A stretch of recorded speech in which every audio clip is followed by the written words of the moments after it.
Hello everyone, and today I am going to be doing a book haul from Barnes& Noble. I went last night and picked up some books, but before we get into that, first off, I don't know if you guys can see my cat's laying here next to me, and I think this is one of the first times ever when my cats have just like chilled next to me while I'm recording. They're normally like they'll come by, but then they just kind of leave. Like, I feel like animals like lots of time don't like being on camera. Like, I don't know, I wouldn't even think they could tell they're on camera, but I just feel like when I like take pictures of them and put my phone next to them, they get nervous. So like I try not to put it like right next to their face and stuff.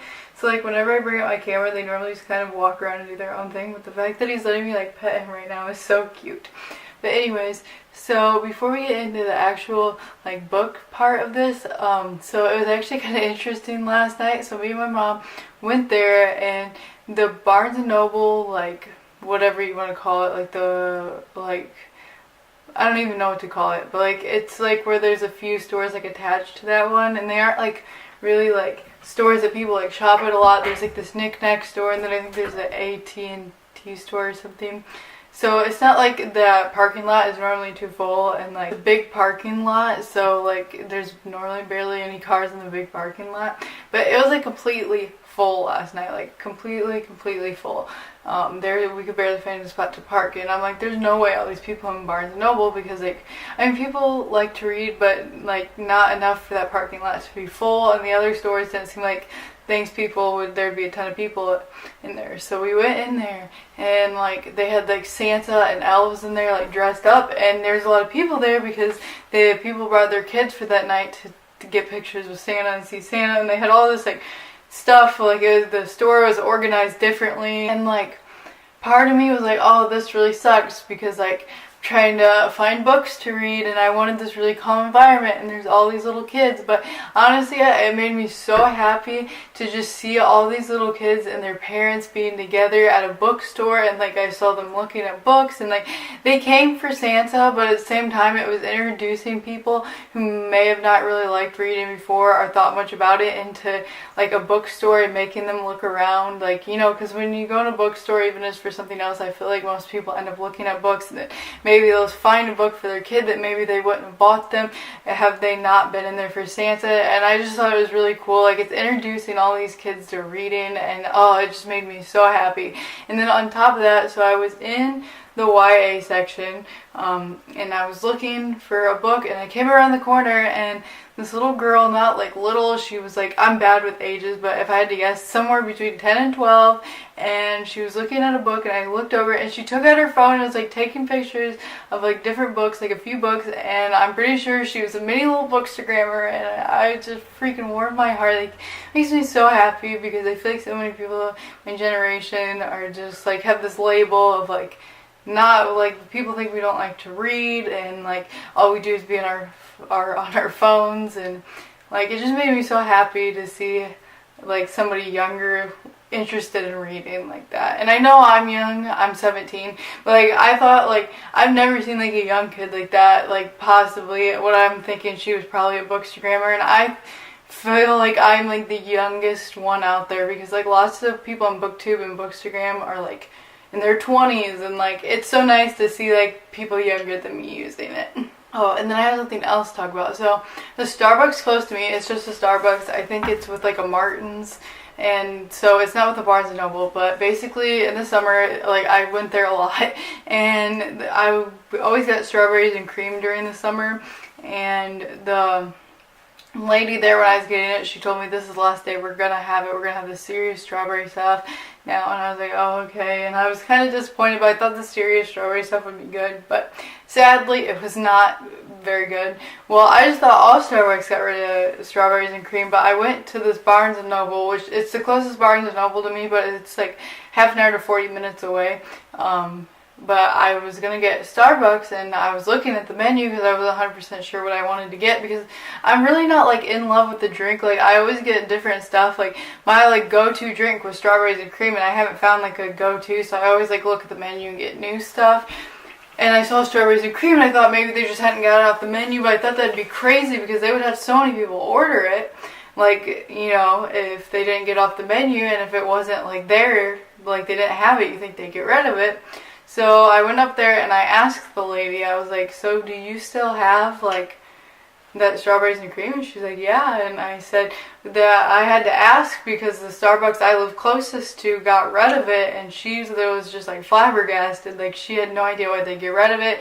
She's like, did they replace it with something else? And I said, yes, the serious strawberry, but it's not as good. And she was just like shocked that they would even get rid of that. And she was like super nice. Like, she actually spelled my name right, which was a complete surprise. And then she saw my wallet, and it's a Hogwarts wallet, and she let me know they're having like a Harry Potter party there today, which is awesome, but I'm probably not going to make it. She said it was like noon to 6, and that's like today, and it's already almost noon, and like I said, it's like 40 minutes away. If it was like 10 minutes away, I would definitely be there, but it seems kind of crazy to drive 40 minutes, like, if I'm not going to buy anything, it's just like to hang out, like, I don't know, like, and I really wish I could go, but I just couldn't imagine wasting the time, gas, all that to go to that short little party that's 40 minutes away. But it's super cool that Barnes & Noble is doing all this. Like, they had the Santa thing, they have any Harry Potter stuff. I just love how they're encouraging people to come to there and look at books, and I'm just so proud of them. I'm so proud that they're reaching out to get like my generation and just everyone to read more. So anyway, sorry for that long thing that had nothing to do with the books I got, but I just wanted to talk about that stuff because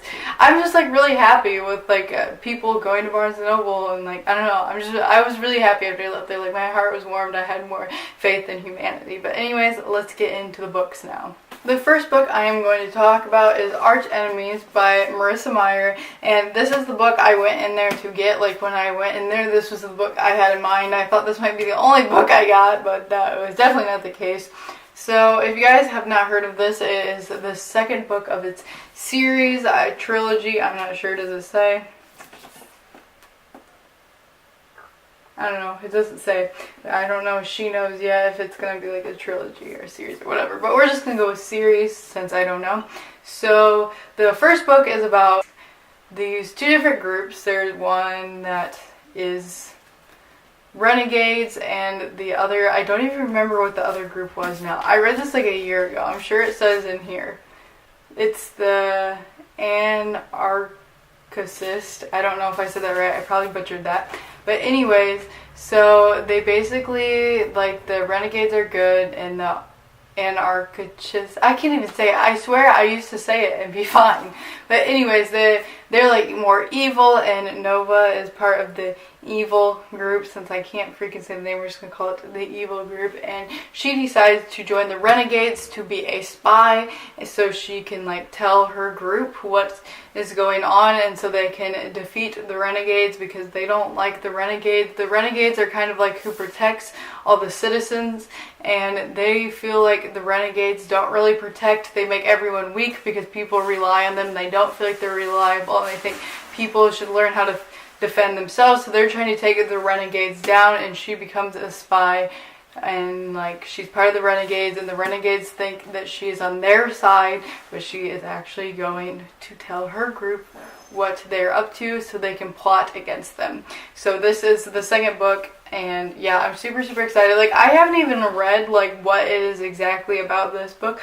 All I know is that I loved the first book, so I knew I wanted to get it regardless of what like it said it was about, because the first book was so good. It is a very large book. I think out of all the books, I might read this one first. The only thing stopping me is like, I'm not sure if I'm prepared for all of this, because it's going to take me a little bit to read, and I'm not sure if I'm ready to jump into this, but I'm super excited. It's just sometimes intimidating when a book is this big. Next book I got is Fangirl by Rainbow Rowell, and I feel very ashamed that I haven't read this. It's a very popular book. I am more of a fantasy reader, but I like to read all different types of things, and I heard how relatable the main character Kat is, and like especially for like readers, and the fact that she's like a fangirl that is super relatable, and like lots of people relate to her character, you're really attached and all this stuff. So I decided I wanted to check it out, and so yeah, I saw it and it looked super pretty, and I was like, you know what, I'm finally gonna get it, and I'm finally gonna get what all the hype is for this, because like, if you guys haven't been with my channel, I recently just read Harry Potter, and like, I wasn't sure if I would like it or not, and oh my gosh, it's like my favorite thing ever now. Like, me and my boyfriend just constantly talk about Harry Potter because I got him into the movies, and so now like, I'm really looking for like hyped up books, because, and I'm sure not all hyped up books I'll like, but I really like went into like Harry Potter because of all the hype, and I really loved it, so now I want to check out more hyped books like this one. The last book I got was After Image by Naomi Hudgens, and this is not a hyped book on like fangirl. I just saw this cover and I saw like it was in like this, and I saw like these colors and I was like, ooh, that's pretty. And then I really liked the cover. I normally don't like covers that have like faces on them, but I think this is just beautiful. Like the cities in here and all the colors, and yeah, and even the back has like colors. Like I really like it. So it is about this girl named Cameron, and she is like kind of a conspiracy theorist, which I find very interesting. I'm a huge Shane Dawson fan, so when I saw conspiracy theories, like I was drawn to it. And basically she sees this boy named Quint, and she always sees him, and he's transparent and he has a lab coat on, and she's not sure if he's a hallucination. Why can't I speak today? But she's not sure if he is a hallucination or a ghost or what he is, but he basically talks to her about her conspiracy theories, and it kind of seems like, in my opinion, like she's just doing this for fun, something to do. She keeps talking to this boy about it. She doesn't exactly know what he is, but she's having fun. But then they end up uncovering some interesting things that are a lot more than just fun, and they are some serious things. This whole little thing she's doing ends up a lot bigger than herself, and that sounds super interesting because, like I said, I love Shane Dawson. I've watched pretty much every one of his conspiracy theory videos, and so conspiracy theories really interest me, and I've watched videos about them, but I think it'd be really interesting to read about one. So this really intrigued me, and I just picked this up because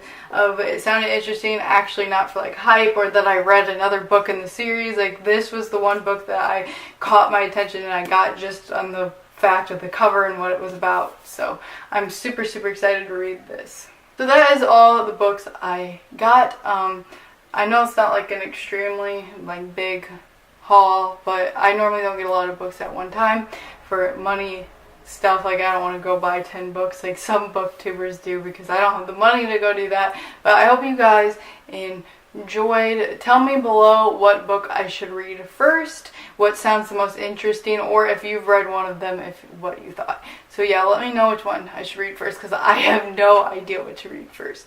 But I hope you guys enjoyed, and I'll see you guys in the next video. Bye!